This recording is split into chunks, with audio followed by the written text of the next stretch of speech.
So if you see the title of this video and you don't know what the hero's journey is, here's a very quick synopsis.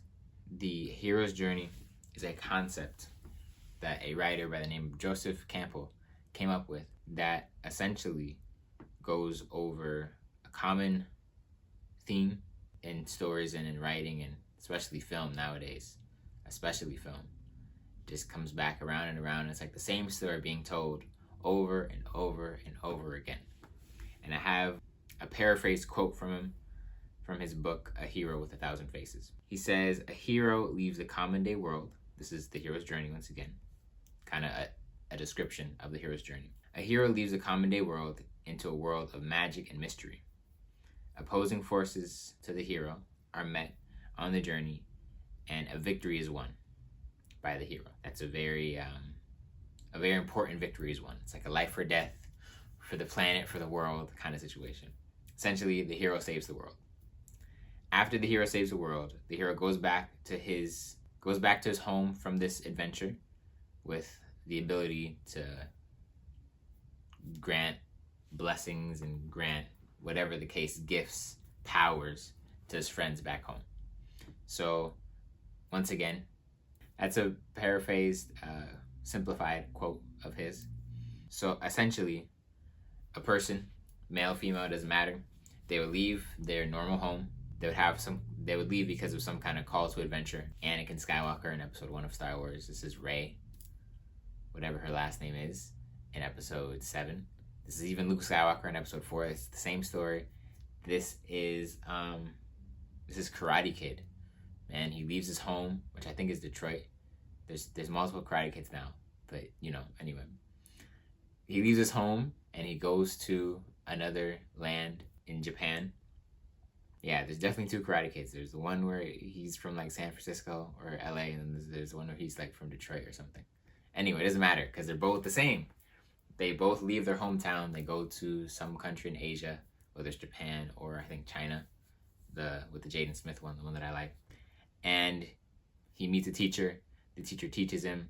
They really bond and really get into some real life things. And then he fights his antagonist, right? This is also Star Wars, same thing. Of course, with Anakin, it's a little bit different. It's a little bit more drama-y because Anakin loses. But Luke Skywalker, he wins and he saves the day. In Karate Kid, he wins the battle. And in Karate Kid, he's just this cool guy, but it's at Star Wars, he wins and he's able to bring peace to the whole galaxy, essentially. That's Star Wars. And this story, it comes up over and over and over again. It comes up in scripture. This is really a story that comes up. Even The Matrix is also a famous one, where the Matrix, Neo, he has this kind of interest and desire in this thing called the Matrix, and then he ends up leaving that world and realizes that the world that he thought he knew is completely different. And so he has to go and has to train, and he meets a mentor, and it's the same story over and over again. He wins the day eventually after a couple movies, and yeah, it's essentially the same story that gets told over and over and over again. That's the hero's journey. That's the narrative. That's the story. Narrative meaning story. Hero's journey. Today we're going to talk about something a little bit more specific to musicians and really artists. We could expand it to artists, but I'm just going to keep it on musicians and just talk about musicians a little bit today. There is a story that I hear from people very, very often.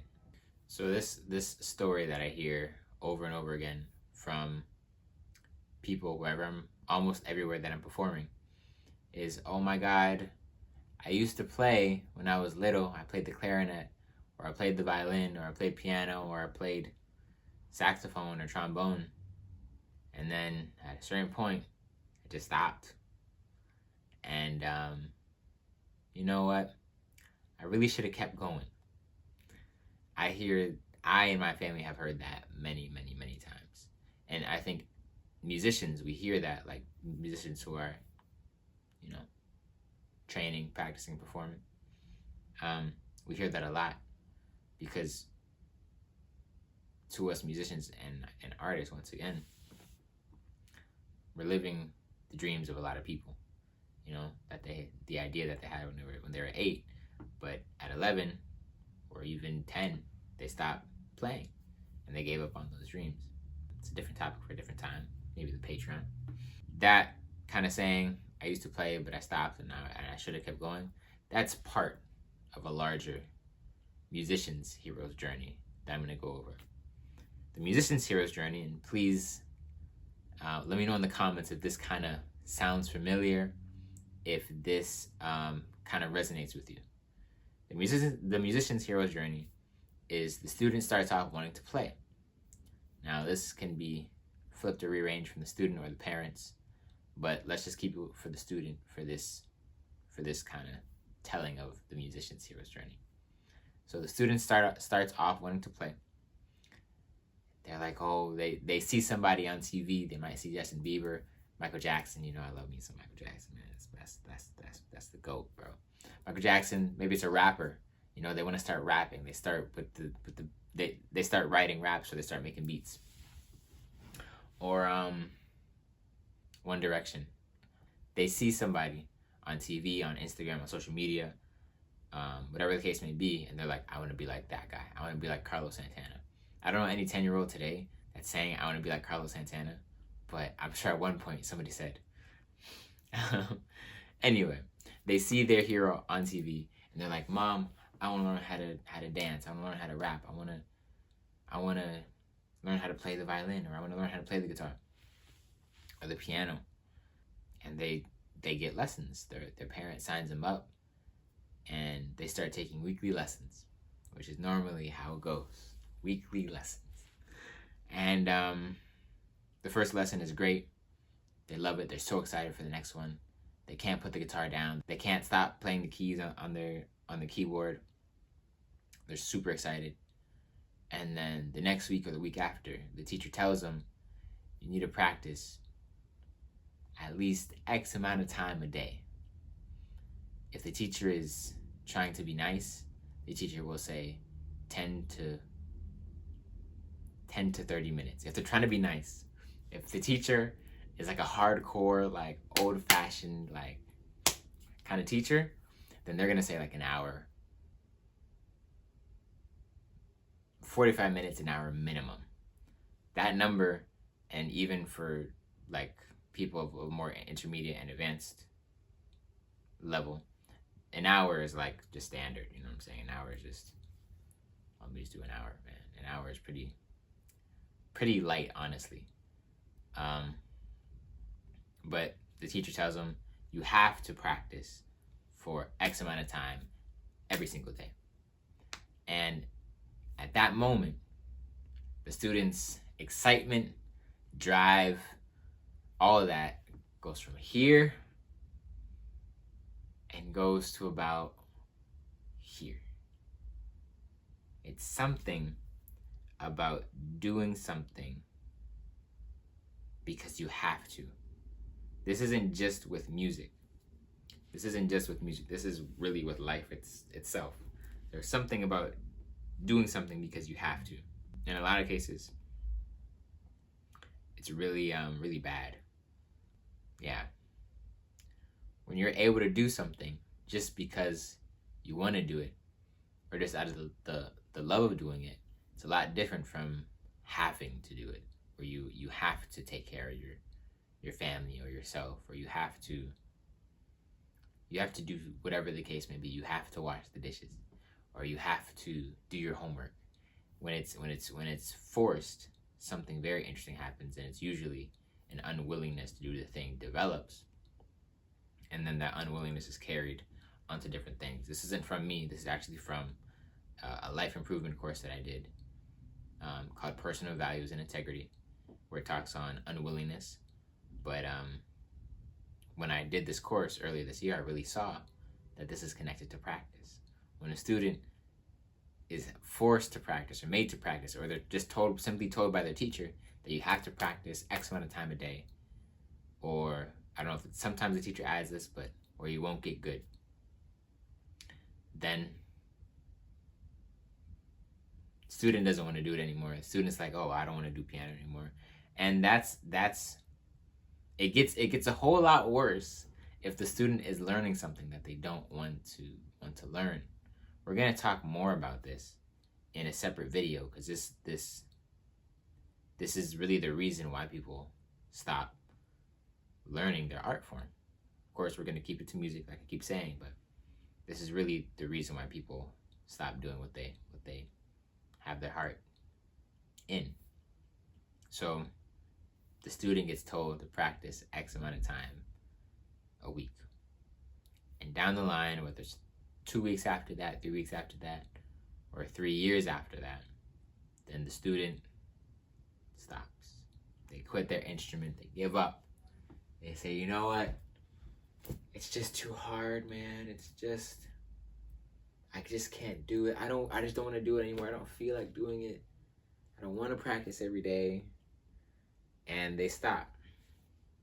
And some years later, they realize, whether they're 20, 25, 40, 60, they realize, you know what? I never should have stopped taking lessons. Even though they had the unwillingness to do it because they didn't want to practice every day. They didn't feel like doing it. Even though that was the case then, when they get older, they realize, you know what? I should have kept going. And that is not the best place to be. It's a regret kind of thing at times. I know for me, I'm young. People younger than me might say otherwise, but I'm a young person. You know, I'm a young person, and though I'm young, there was a point in time where I wasn't playing my violin, specifically my violin. But my sister, she picked it back up. And when she picked it back up, I was like, I should pick it back up too. Did I? No, I did not pick back up. But my sister, she kept excelling. She kept playing more difficult songs, and she kept growing. And I was kind of just, I was still doing music, but I was doing more piano and guitar, and I was actually writing songs at this point, which is something that my sister doesn't do. So I'm, I got my thing, I got my badge, but still, I'm still gonna be playing the songs that my sister plays. If you know me and my family perform, you'll see my sister around performing, and just know I'm gonna get to that level one day on violin. So as I was saying, there was a little bit of regret because I put it down for those, it was about 1.5 years, 2 years, from when I was maybe 13 to about 16, somewhere in that kind of range. I would say actually 14 to 16, so 2 years. There's some regret there. There was some fear of missing out. And like I said, my sister would just keep going boom, boom, boom, boom, boom. And I'd be kind of... And so this is a very...